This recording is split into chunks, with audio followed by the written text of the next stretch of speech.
Okay, everybody, now it's distilling time. So we got here just a regular water distiller. Usually you just pour water into there and it'll boil down there, evaporate, and you get clean water here, and with everything else, everything else left behind. So in this case, what we're putting in is the infused alcohol. The alcohol comes out through here and leaves us with everything else behind. So that's why it's important to have a clean alcohol, because otherwise we might have some contaminants left behind. Same thing with the cannabis. You want to make sure and have, clean cannabis, pesticide free, etc., or else all of that stuff is going to be left behind in a concentrated level. Okay, so let's go ahead and get this guy off, and we will put him over here. Start pouring.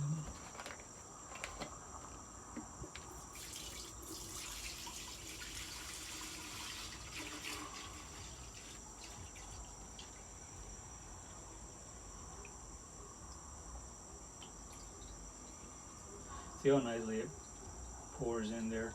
If I would have tried pouring that directly from one of those pots, it would have done a mess, would have created a mess. I know because it already has happened to me before. That's why I take that extra step in filling up the gallons and then using them. Also, I can leave them closed up till the next day and then do this part the next day, and that way I'm not having to rush. Almost forgot one little detail here, and that is the ceramic pellets. These guys. See? What this does is this absorbs some of the heat. So that way it controls the heat that's inside of here, so it doesn't get too hot. You don't want to overheat your cannabis. So what this does is that it keeps it at a nice level where it evaporates the alcohol out, but it doesn't end up burning up your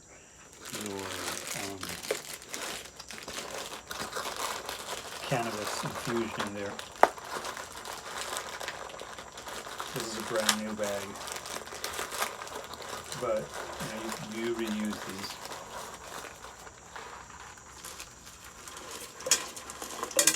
Oh, great, the mess that I didn't want to make. How about we pour them in our hand?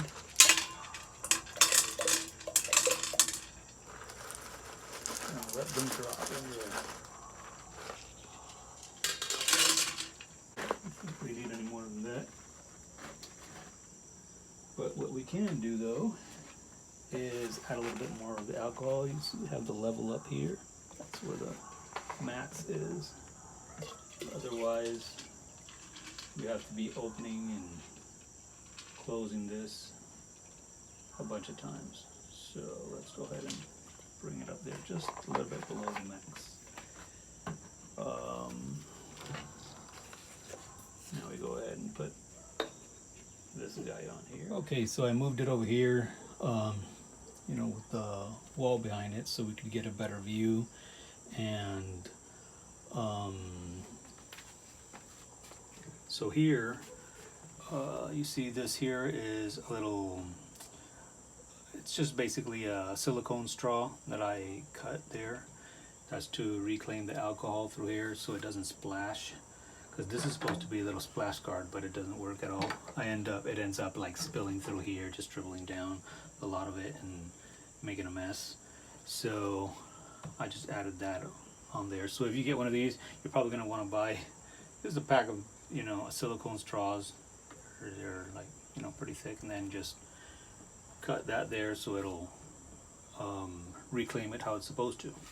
Now back here, as you can see, I already plugged it. You just plug that in here, and then you plug in the fan down here.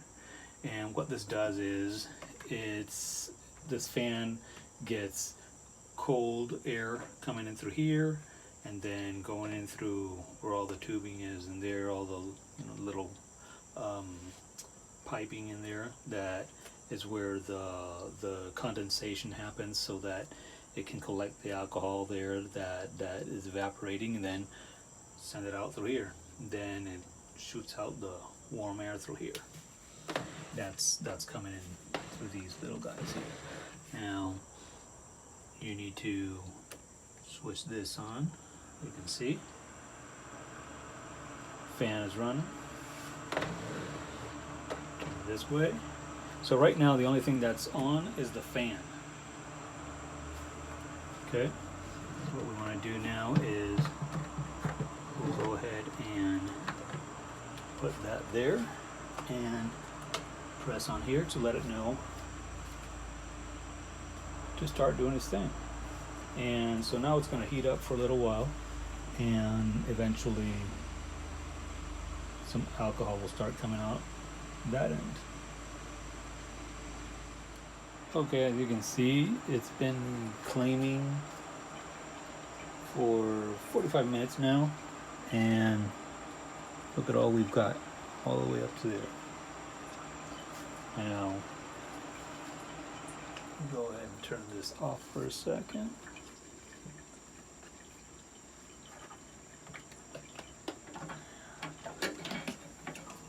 Pull this up.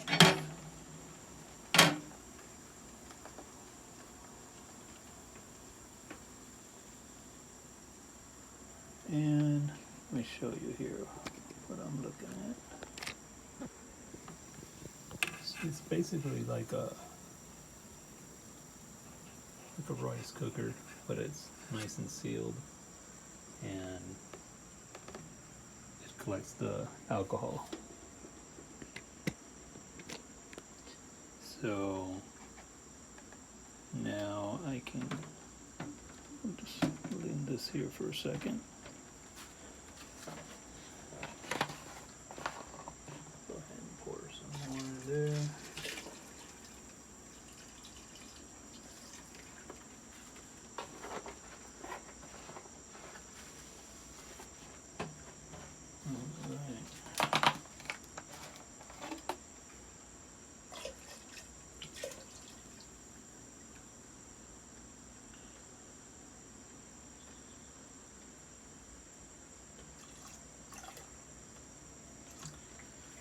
Fill that up for about the same line. So that should be about another 40-45 minutes. Now when you go ahead and put the lid back on, you want to make sure and have this ready here, because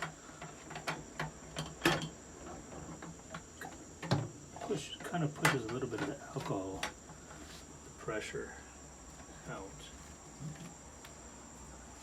Not a lot, but it does.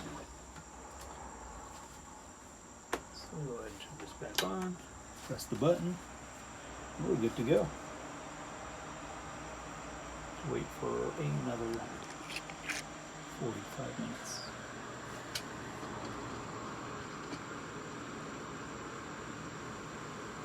Cool thing is that this alcohol here that's coming out doesn't have any water content. So this is essentially probably around 200 proof.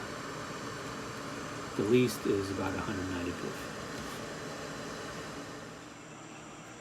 Okay, so another 45 minutes have passed. So I want to go ahead and check, see where this is at. So I'll go ahead and turn off the machine back here. And this time let's unplug it here.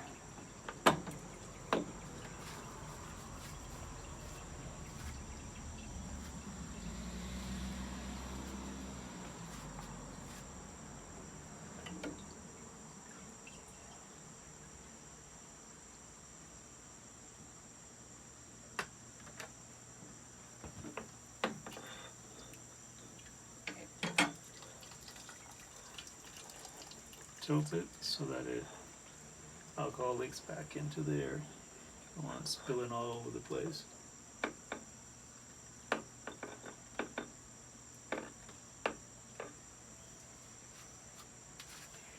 Alright, so from what I'm seeing, we're just went down about halfway, so we can go ahead and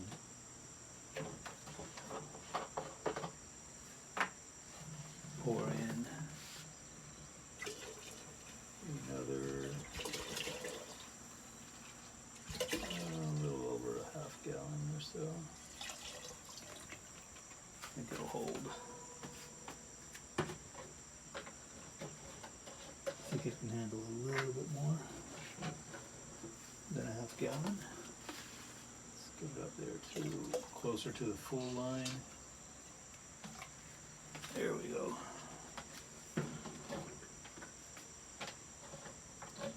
Alright. Now, whoa. Go ahead and put that back in there. And oops. There we go. Button that back up. And to show you,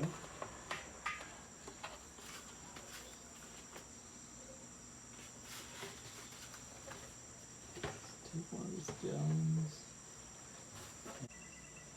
Okay, so now you can go ahead and take that off. Get a gallon here. Go to the funnel, and you can pour some of this back into here. It's a little tricky. You don't want to spill any out.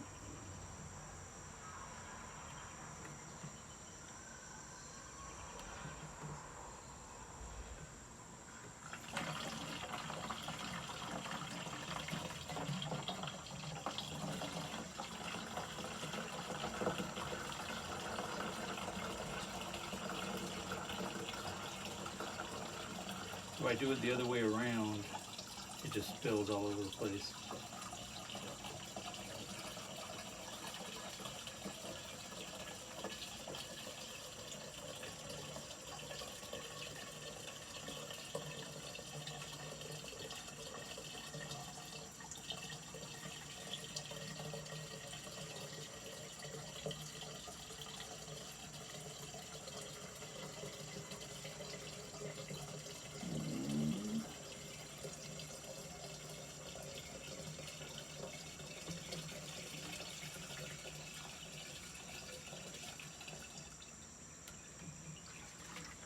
Okay, now we can do it the other way.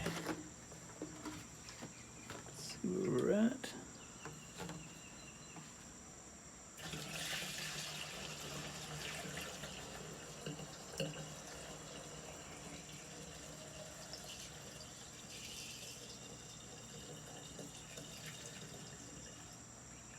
There we go. See? So far we claimed almost a gallon. You reclaimed.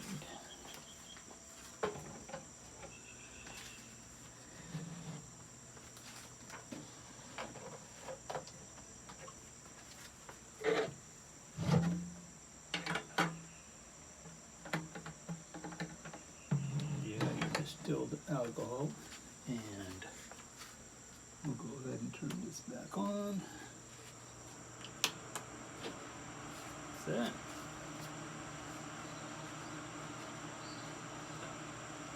As you can see, every time you open the lid, I have this just alcohol spray. But every time you open the lid, sometimes it'll spill a little on the outside, and you can just spray a little on a paper towel, and it should come off.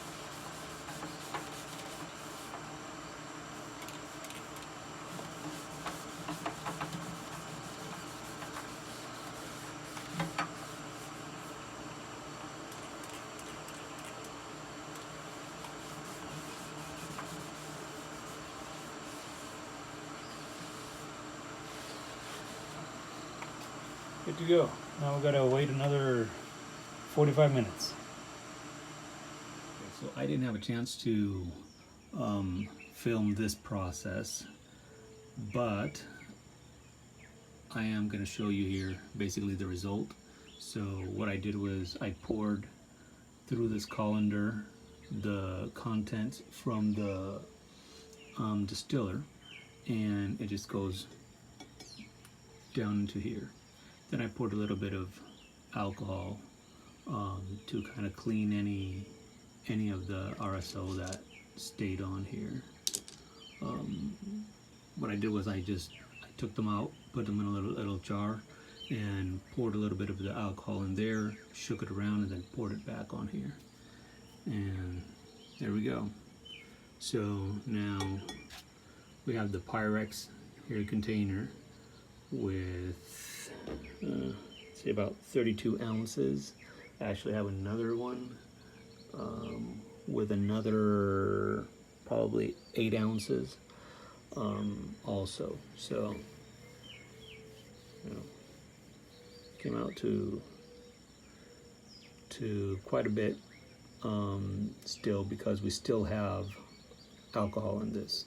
So now what we're going to be doing is we're going to set this on top of the magnetic stir and heat plate, and let that do its thing to finish getting the rest of the alcohol out. Okay everybody, so here we have the magnetic stirrer with the hot plate. Here you can adjust the heating. Here you turn it on, and it has a little magnet pellet inside that stirs it. That's heat proof. Now it usually comes with this smaller one. I ordered this larger one just because it stirs better. Okay, and so what I'm going to do is I'm going to turn this off here and go ahead and pour.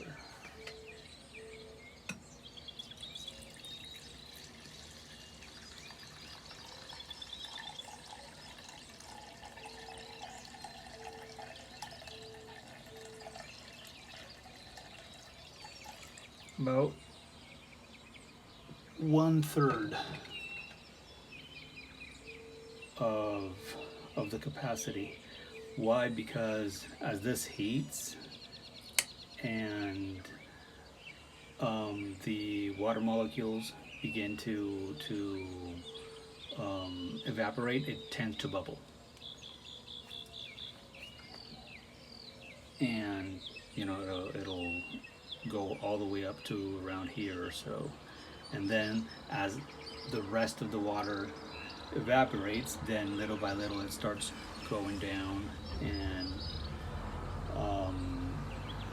that's when you'll know that the alcohol is evaporated, because if the water is gone, then obviously the alcohol is also.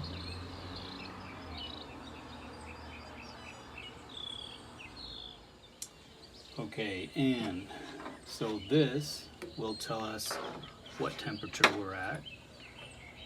What I do is I put it here, see, and here I can adjust it. You don't want it touching the bottom, you just want it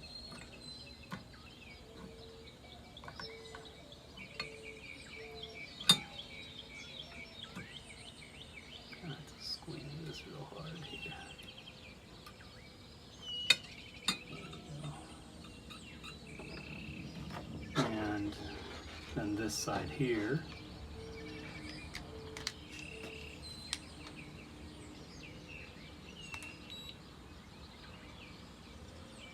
We'll tell us the temperature. Right now it's at 91. And that's that.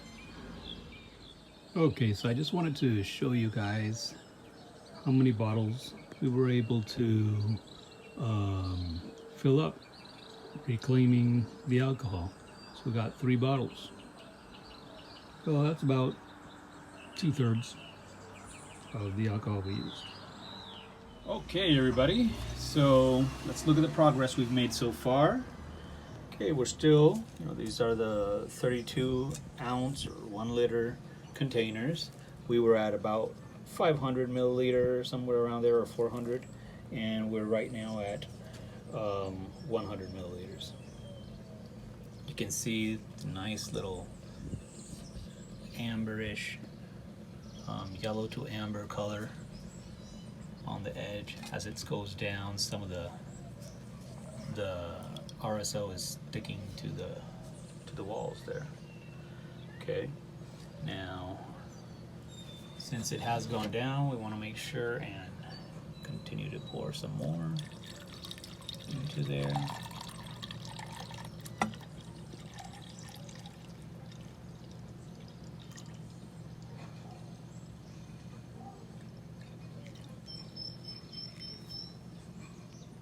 I think we can go ahead and do that. There we go. So we're getting a nice stir. And the heat back up again. I lowered the heat to deal with this, to put in the new one, and now we're just going to leave it there for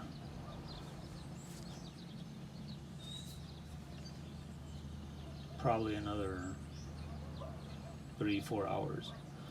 I mean, you don't have to do it at 170 degrees. You can do it at, say, 200 or so, 210.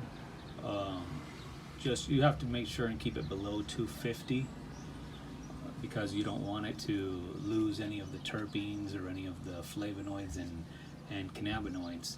High heat is gonna evaporate your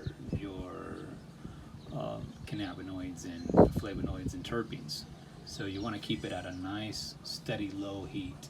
So this is another thing, another reason why it takes so long is if you're using proper temperature, then it's going to take a while. So right now you don't want high heats because it's still mixed with the alcohol. It's not, it's not covered, so you'd lose some of these terpenes. Later on, when we decarboxylate, then this has already been reduced. We've passed this from this 32 ounce one to a smaller Pyrex. That way it's more narrow and it's deep, and so it's just what's on the surface that's going to evaporate, but the rest in the bottom, it's not. So right now it's stirring, so we would be evaporating all these cannabinoids if we used a high heat. But later, once the alcohol's gone, that it's all nice and dense, and we've moved it to a narrower container, then I put it into a conventional oven. Same thing, we have a thermometer inside the mix because we want to know the temperature that's in there, not the temperature in the environment around it or even the base. That's the temperature that we want, the one that's in the liquid. And so I put it in there, and I'll put it at around 250 or so for 20 minutes.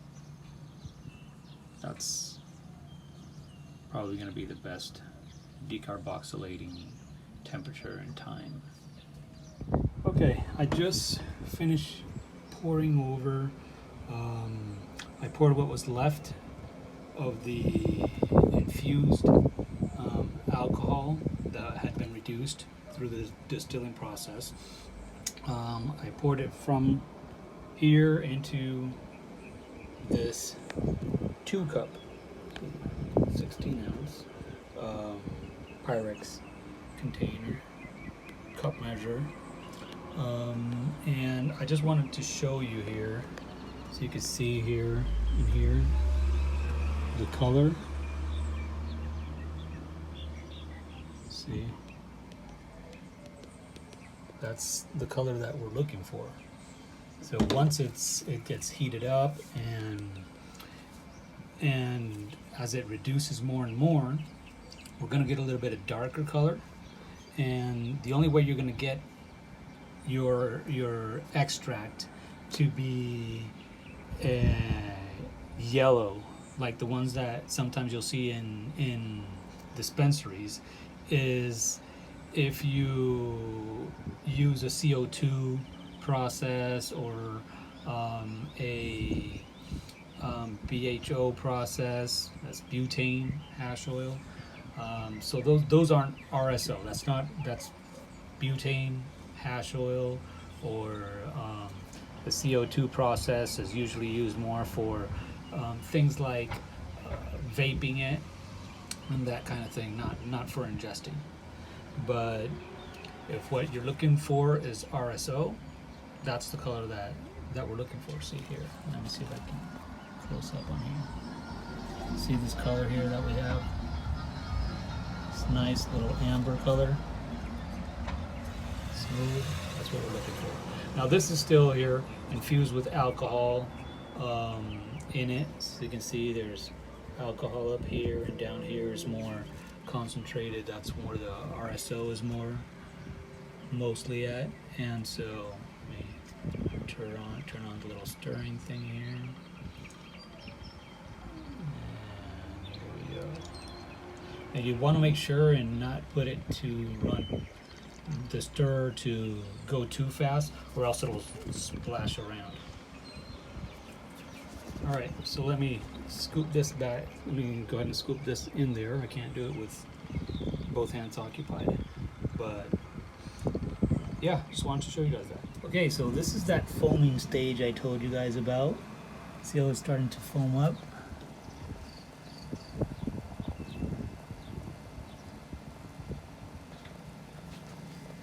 See that?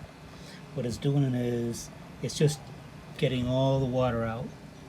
So that means that there's no more alcohol in there, basically, and it's just getting the water out. So you just let it do its thing, and eventually it settles down. Here, what we want to do is we want to bring the stirring down a little bit.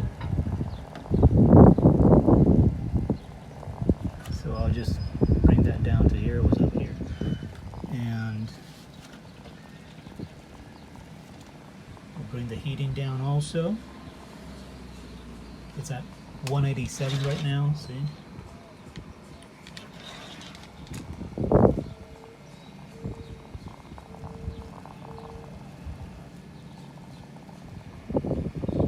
Yeah. And just let it do its thing. It'll evaporate the rest of the water, and then it'll just settle down. We'll get back to it once it settles. So we brought the temperature down about 145, because what we don't want is the hot plate here in the bottom to end up burning some of the RSO, and then just leaves like a hard kind of solid crust in the bottom of the glass container. But what I want to show you is, you can see inside it no longer has all that foaming. You have just nice thick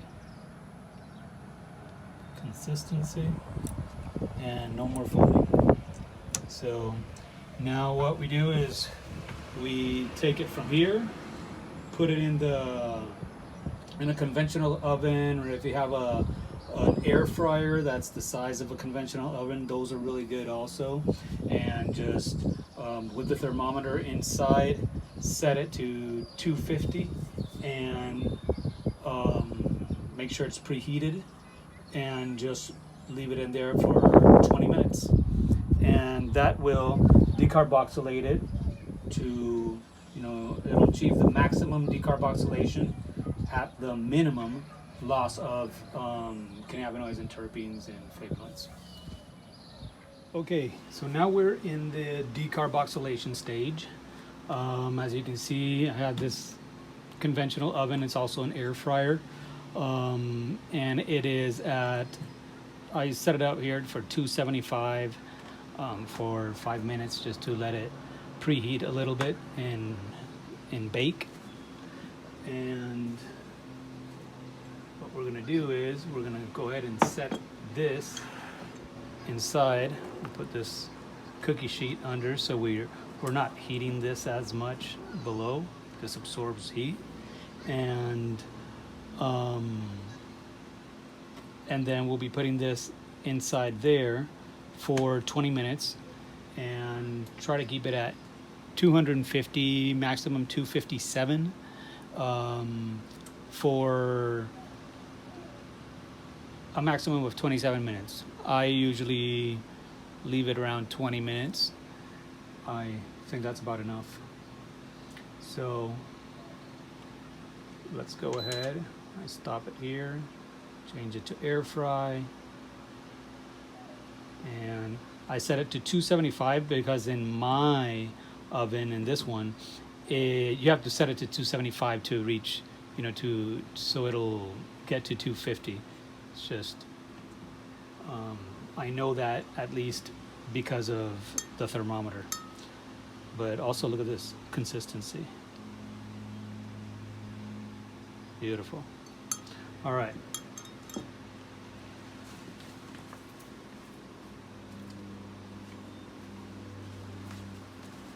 Let's go ahead here and scoot this out a bit. Put this here. And I'm expecting a new thermometer, which will fit better than this one, and it doesn't even have a cable or anything. It's called the meter. And there we go. Put this in here. Let's move this down to, let's do 23 minutes, between the 20 and 27. In air fry, the good thing about air fry is that it's also, air fry just means that any humidity that's being accumulated inside, that's being released, it'll get pulled out through the fans outside. And it also, what I find is that it because of the way that it's working inside, it actually stirs it a little bit. But yeah, I'm not gonna keep you guys here for the whole 23 minutes. So we'll be back to see the results. Okay guys, so I wanted to show you how I use the sunflower lecithin. And this is also just a regular coffee cup, coffee mug warmer. You can also use this if you don't have a stirrer, a magnetic stirrer, then this is a okay substitute. It at least heats it up, and it doesn't heat it up too much. So these are the capsules. See, inside the sunflower lecithin capsules. These are the supplement, just basically usually taken, some people will take it to drink them. But in this case, what we want it for is to include with the Rick Simpson oil. Now, what I do is I just cut it here, squeeze it out. And that's one.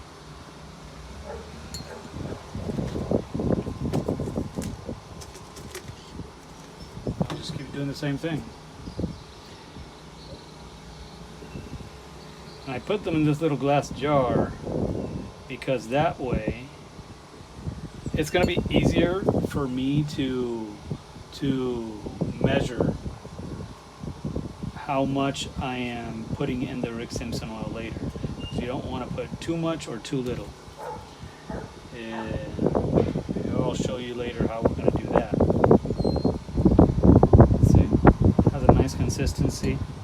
This also comes in powder version, which is pretty cool because then you can just measure it straight up and pour it in. You know, and, you can weigh it on a little scale and just pour it in afterward.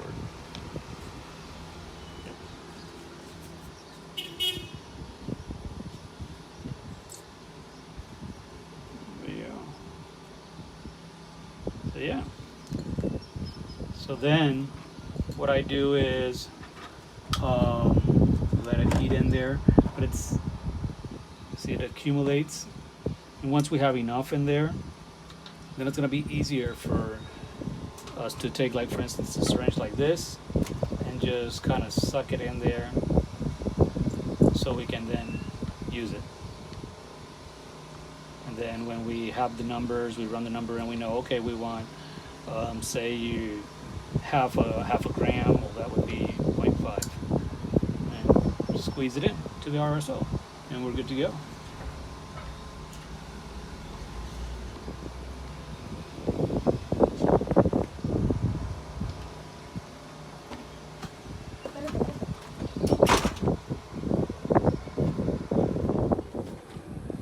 Okay, so we finally have our RSO decarboxylated.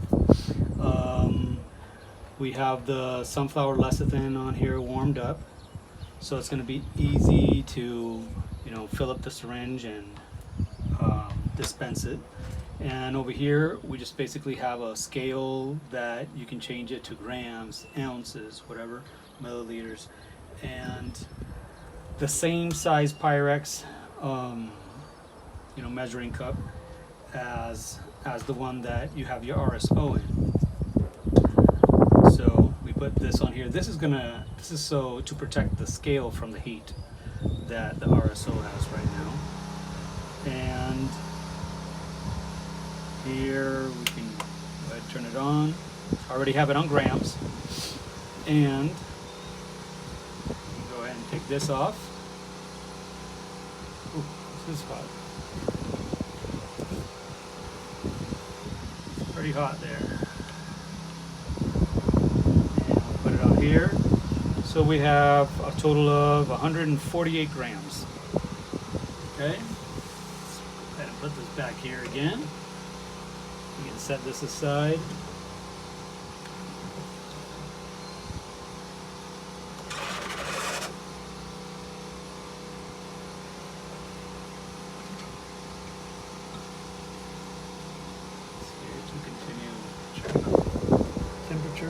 Alright, so that was what, 148 grams. So what we do is you want to multiply that by 0.03. So that's 148 times 0.03.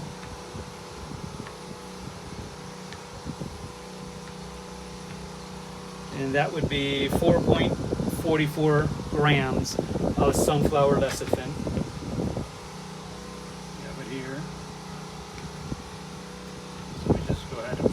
Up here to 1 gram, 1 milliliter, the equivalent of 1 gram. That's 1. That's 2.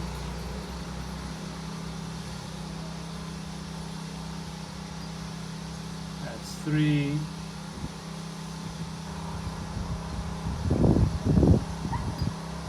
That's 4. And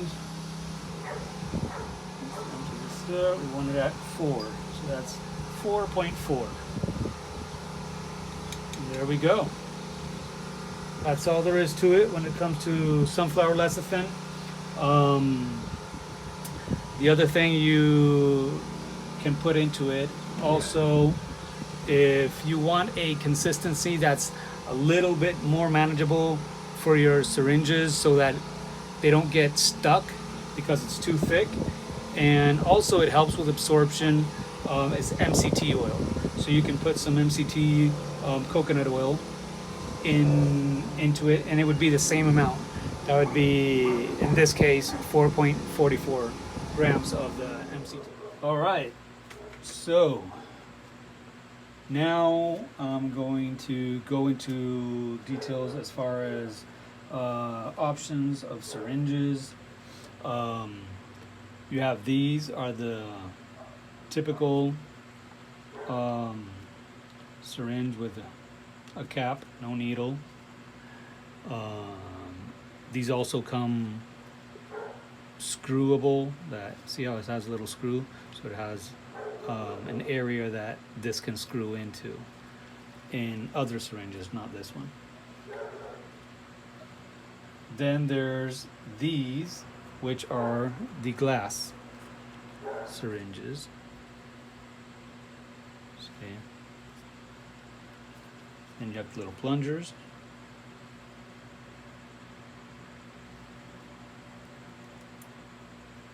And that's how you use it.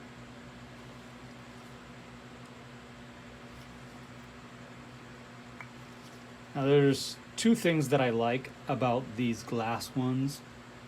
One is that I can just put it on here and fill it up this way, and then what I do is I put in the plunger, turn it around, let it go down, and the air goes up. Once the air is at the top, then I unscrew it, take out the air, make sure that I have 1 gram, then go ahead and close it up, and we have a syringe ready to go. Each one of these is 1 gram, which means that those of you that are doing the whole 60 gram protocol, well, that would be 60 syringes. Also, when you're dividing it, let me show you with this one, you can see it better. Numbers are bigger there. But when you're dividing it, see, what you do is, say during the day, if you're taking 3 doses, you have it here at 10, and say your first dose is going to be 1/3 of this, so that would be 1, 2, 3 at 7, and that would be your dose. And then your second dose would be from here, 1, 2, 3 at 4, and you go ahead, boom, and then that would be your second dose. And then the last 400 milligrams, you know, from 1 to 4, would be your nighttime dose. You know, you want to take a little bit more at night because it helps you sleep. So, okay, so let me show you how I fill these up.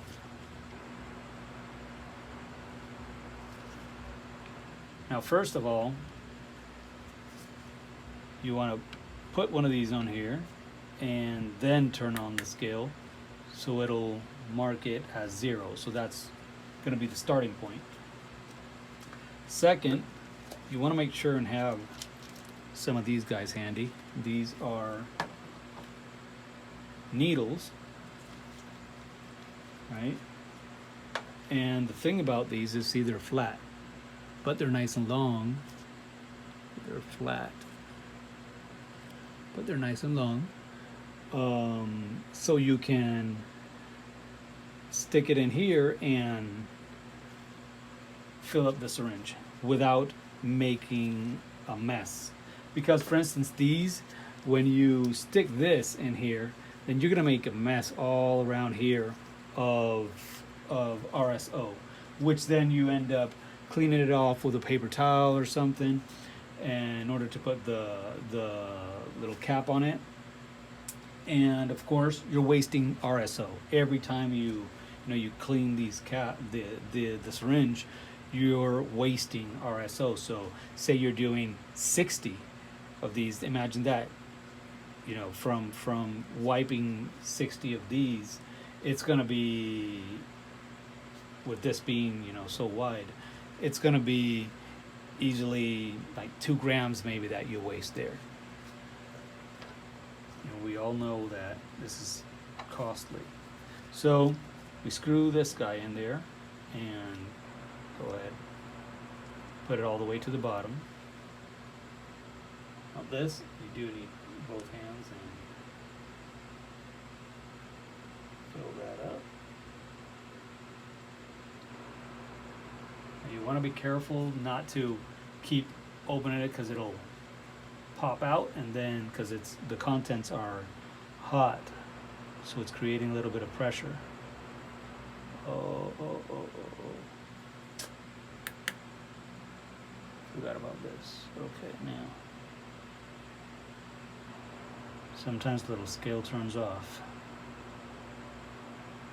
See, there we have 9. There we go. All right. What does this say here?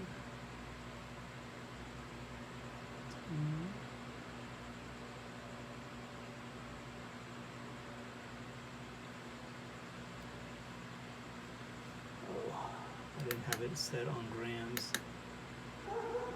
Here we go. All right. Okay, so this way, this is the only one that I'm using. So I go ahead and I fill another one up, and then I fill another one up, and I fill another one up, and I'm not having to wipe it every single time. So I'm not wasting RSO. I'm only going to waste at the end the last little bit that I wipe on here. Or right from there. Meanwhile, I can just set it aside, go ahead, put the plunger in here, turn it over, and kind of tilt it a little bit, and just let it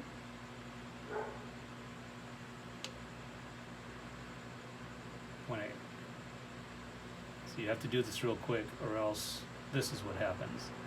So I put it on here to give it a little bit of heat.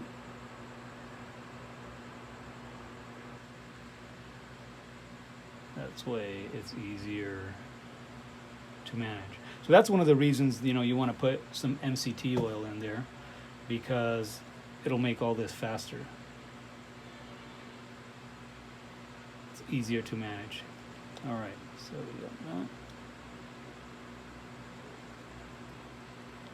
that up. The air is at the top, and we just squeeze it up. And we want to keep on doing that until you start seeing here that it starts filling up, or else if you're not paying attention, it could overflow. You don't want that. There, it's about to overflow, so I just squeeze it back down. And I've squeezed that in, and good to go. 1 syringe of RSO ready to go. And that's how you fill that up. Now I wanted to also show you here, remember how we were talking about the color? Check this out. So, let's take a little bit from here.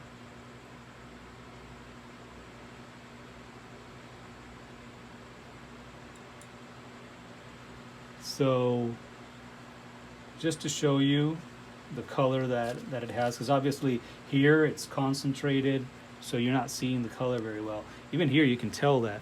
Look at how, you know, this nice light color. It's not as dark as you usually see with an ethanol.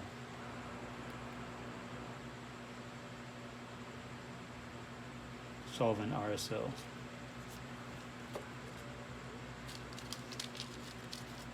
See there? Let's put a little bit more so we can see it. Oh, I think that's enough. Okay. Watch this.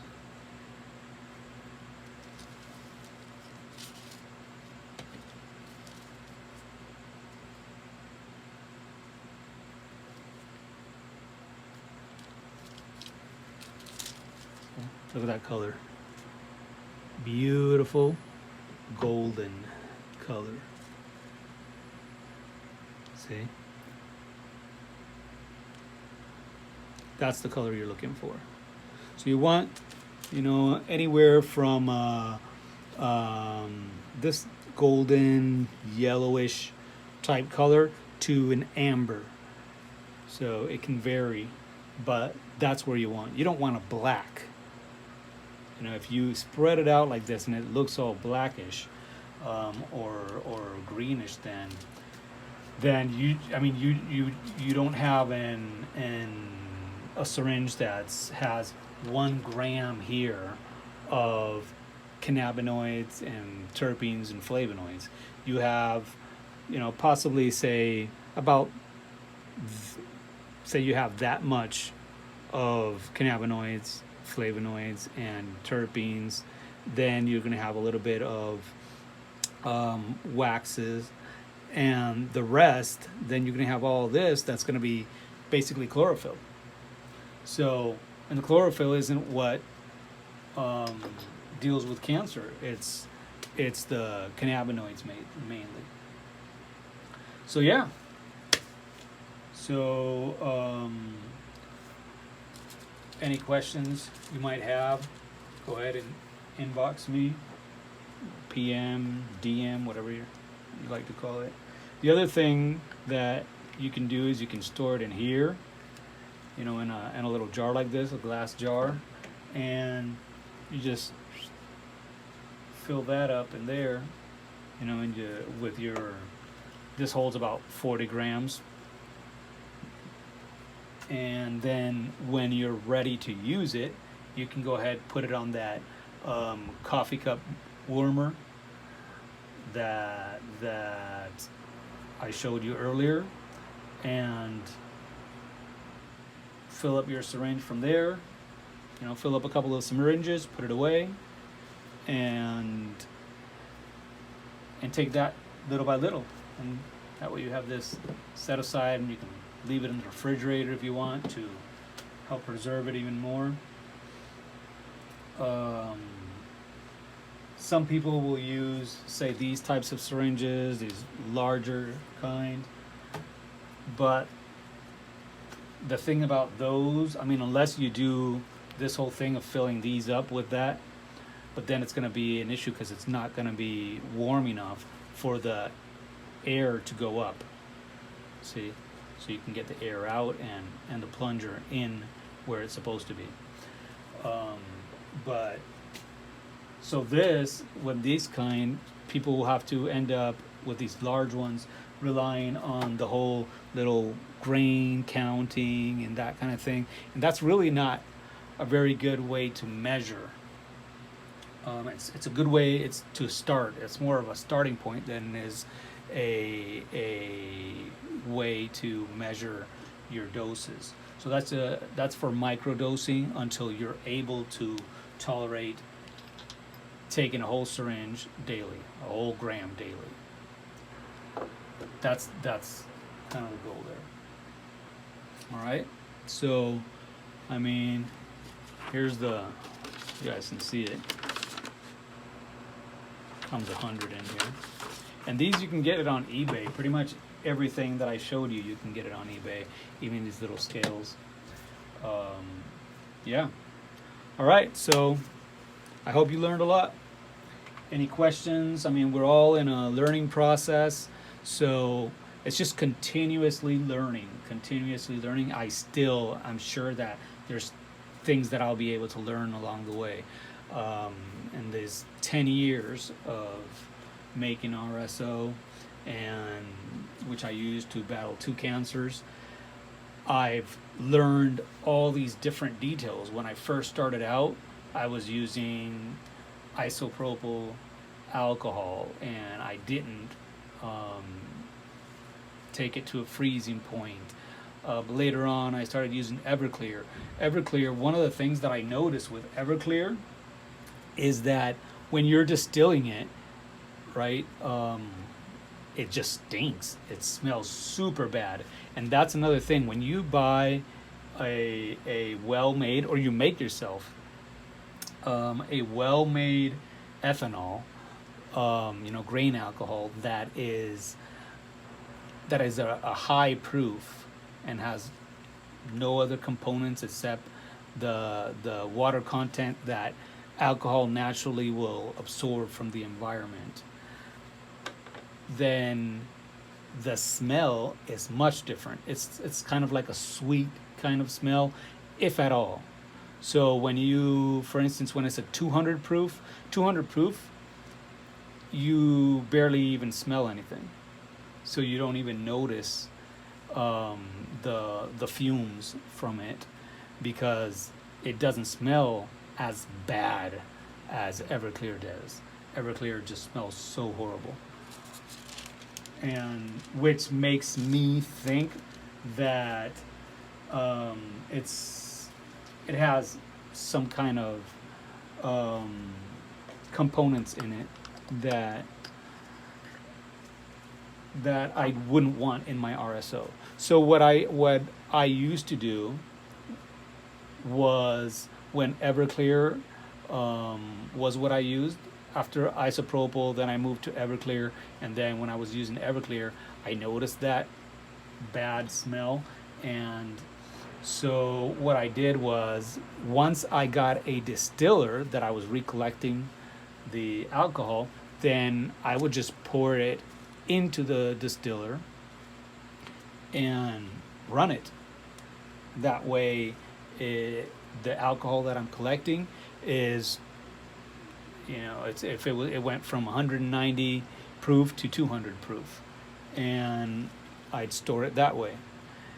That way, when I use it for my wash with cannabis, then we're getting a really nice, clean solvent. And you'll notice, because when you take off the lid from the distiller and you look inside of what's left, you'll see that it's all cloudy. So again, since it's concentrated, right, it's been reduced, then, and what's left behind, you'll see that, it's all cloudy and kind of gunky, and you're gonna think, well, yeah, I'm thinking I don't want that in my cannabis, in my RSO. So yeah. Anyways, let me know any other questions you might have.